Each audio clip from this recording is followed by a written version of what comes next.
দুপুরে গরম ভাতে প্রথম পাতে উচ্ছে খেতে আমরা সকলেই ভালোবাসি, কিন্তু বাচ্চারা মোটে পছন্দ করে না উচ্ছে খেতে। তাদের কথা মাথায় রেখেই আজকে বানালাম উচ্ছে আলুর এই রেসিপিটি। আশা করি বড় থেকে বাচ্চা সকলেরই ভালো লাগবে। রেসিপিটি প্রথম থেকে শেষ পর্যন্ত দেখার অনুরোধ রইল। নমস্কার বন্ধুরা, হ্যাপি উইথ গোপা কুকিং চ্যানেলের আরও একটি নতুন পর্বে জানাই তোমাদের সকলকে স্বাগতম। আজকে সম্পূর্ণ নতুন স্বাদে নতুনভাবে বানাবো টক ঝাল করলা আলুর রেসিপিটি প্রথম থেকে শেষ পর্যন্ত দেখার অনুরোধ রইল। এই টক ঝাল করলা আলু বানানোর জন্য এখানে আমি 3টে বড় সাইজের করলা কেটে এরকম গোল গোল করে কেটে নিয়েছি। তোমরা তোমাদের পছন্দ মতন ডিজাইনের করলাটা কেটে নিতে পারো। আর নিয়েছি এখানে 2টো আলুটাও একটু ডুমো ডুমো করে কেটে নিয়েছি। প্রথমেই গ্যাসে একটা পাত্রে কিছুটা জল গরম বসিয়েছি। জলটা ভালো মতো গরম হয়ে গেছে, জলটা ফুটতে শুরু করেছে। এই পর্যায়ে আমি দিয়ে দেবো সামান্য লবণ। লবণটা দেওয়ার পরে দিয়ে দিচ্ছি এর মধ্যে আমি কেটে নেওয়া উচ্ছেগুলো যদি দিয়ে সামান্য একটু ভাপিয়ে নাও তাহলে উচ্ছের তিতো ভাবটা অনেকটাই কেটে যায়। ঢাকা দিয়ে দিচ্ছি, উচ্ছেটা সামান্য সেদ্ধ করে নেব। ঢাকাটা সরিয়ে দিচ্ছি। উচ্ছেটা সামান্য সেদ্ধ করে নেওয়া হয়ে গেছে। এবারে উচ্ছেটা নামিয়ে নেব। নামিয়ে উচ্ছেটা ঠান্ডা জলে ভালো করে ধুয়ে নেব। উচ্ছেটা নামিয়ে নেওয়ার পরে গ্যাসে একটা কড়াই বসিয়েছি। কড়াইয়ের মধ্যে দিয়ে দিচ্ছি 1 চামচ কালো জিরে। কালো জিরেটা শুকনো ভেজে নেব। কালো জিরেটা শুকনো ভেজে তুলে নিয়েছি। এবারে কড়াইয়ের মধ্যে দিয়ে দিলাম কিছুটা সর্ষের তেল। সর্ষের তেলটা গরম হয়ে গেলে প্রত্যেকবারের মতো প্রথমে আমি দিয়ে দিচ্ছি লবণ। লবণটা দেওয়ার পরে দিয়ে দেবো ডুমো ডুমো করে কেটে রাখা আলু।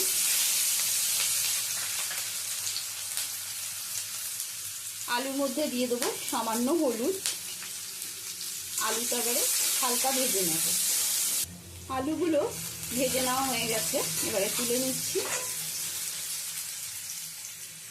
আলু ভাজাগুলো তেল থেকে তুলে নিয়ে বাকি যে তেলটা রয়েছে সেই তেলের মধ্যে উচ্ছেটাও ভেজে নেব।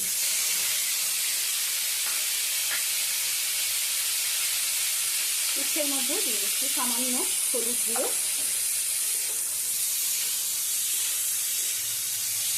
কালো জিরেটা একটা মিক্সার জারের মধ্যে দিয়ে গুঁড়ো করে নেব।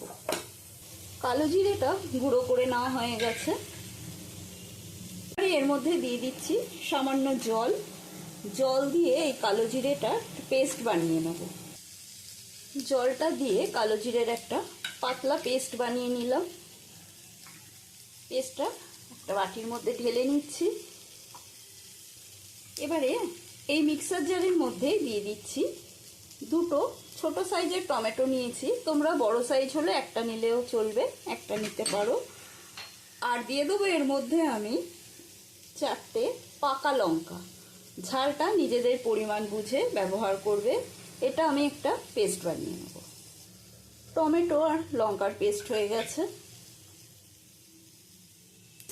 উচ্ছেগুলো ভাজা হয়ে গেছে, আর উচ্ছেগুলো তুলে নিচ্ছি। বেশি কড়া করে কিন্তু উচ্ছেটা ভাজিনি, একটু হালকা করে ভেজে নিয়েছি। উচ্ছে ভাজাটা তুলে নেওয়ার পরে কড়াইয়ের মধ্যে দিয়ে দিচ্ছি আবারও কিছুটা সর্ষের তেল। সর্ষের তেলটা গরম হয়ে গেলে দিয়ে দিচ্ছি শুকনো লঙ্কা ফোড়ন। আর দিয়ে দেবো এর মধ্যে হাতে নিয়ে নিয়েছি কালো জিরে। কালো জিরেটাও হাতের সাহায্যে একটু ডলে এর মধ্যে দিয়ে দেব।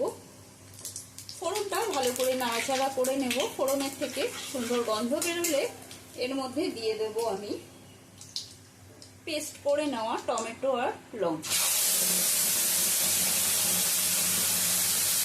টমেটো দেওয়ার পরে দিয়ে দিচ্ছি হলুদ গুঁড়ো, দিয়ে দেব স্বাদ অনুসারে লবণ, আর দিয়ে দেবো 1/2 চামচ চিনি। যেহেতু টক ঝাল মিষ্টি হবে সেই জন্য চিনিটা দিয়ে দিলাম 1/2 চামচ। তোমরা তোমাদের পরিমাণ বুঝে চিনিটা ব্যবহার করবে, আর যদি চিনিটা বাদ দিতে চাও সেটাও করতে পারো।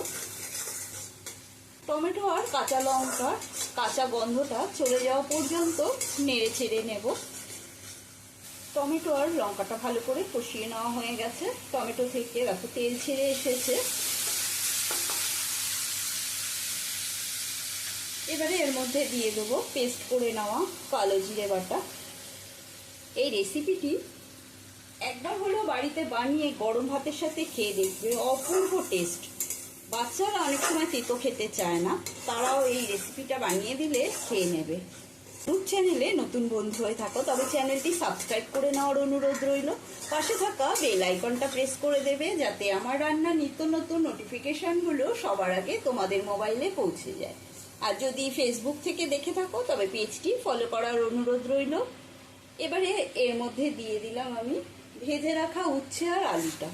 কালো জিরেটা দিয়ে বেশিক্ষণ কষানোর দরকার নেই, যদি বেশিক্ষণ কষিয়ে নিই তাহলে কালো জিরের যে সুন্দর একটা গন্ধ আছে সেই গন্ধটা চলে যাবে।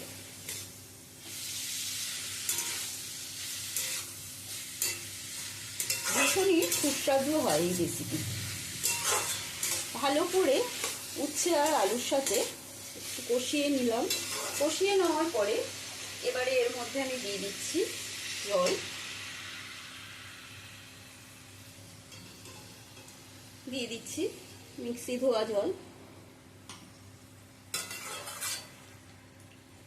বেশি জল দেওয়ার প্রয়োজন নেই, সামান্য একটু জল দিলাম। এবারে কিছুক্ষণের জন্য ঢাকাটা বন্ধ করে দিলাম আর গ্যাসের স্টিমটা লোতে রেখেছি। কিছুক্ষণ বাদে ঢাকাটা নামিয়ে নিচ্ছি। বাও, কি সুন্দর গন্ধ বেরিয়েছে! কালো জিরে বাটা দিয়ে করেছি দেখে কালো জিরের বাটার যে একটা সুন্দর গন্ধ। দেখি আলুটা সেদ্ধ হয়েছে কিনা। দেখো আলুটা একেবারেই সেদ্ধ হয়ে গেছে।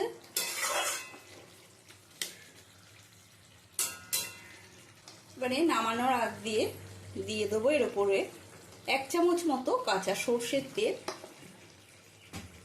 এবারে গ্যাসটা বন্ধ করে কিছুক্ষণ স্ট্যান্ডিং টাইমে রেখে দেব। আজকের মতো দারুণ সুস্বাদু টক ঝাল করলার রেসিপিটি কমপ্লিট। আশা করি রেসিপিটি তোমাদের সকলেরই ভালো লেগেছে। প্রত্যেকবারের মতো কমেন্ট করে জানাবে, বেশি বেশি করে শেয়ার করবে, একটা লাইক দিয়ে দেবে।